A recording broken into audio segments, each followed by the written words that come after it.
the Pew Research survey finding that 78%, Scott, of Americans say the administration has to follow a court's ruling. Now, by the way, that number jumps to 88% if the Supreme Court issues a ruling. That's clearly an overwhelming majority. You do see, though, the administration attacking judges and the courts. Is that a mistake?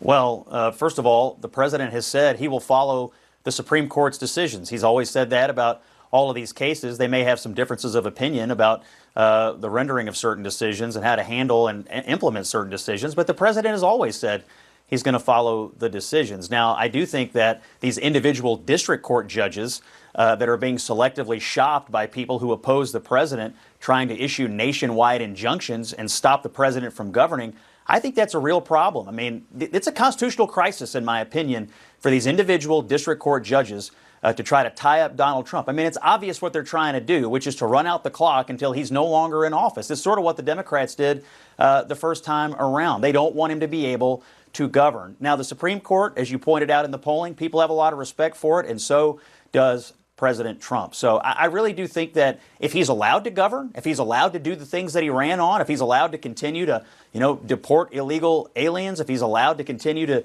do the things he told the American people he was going to do, he'll be fine. But the truth is he's running into a wall of resistance in some of these individual federal district court judges. And I think the Congress honestly needs to step in, or the Supreme Court needs to step in, because it's not right what they're doing to this presidency. Scott, first of all, I'm going to get you in here, Sochi, on this point. But first of all, some of these are Trump appointees, number one. And the idea of you're saying him not being allowed to I don't care who appointed them. I don't care. I don't care. Here's what I do care about. They're wrong. I care when I let you speak and then you overtalk me.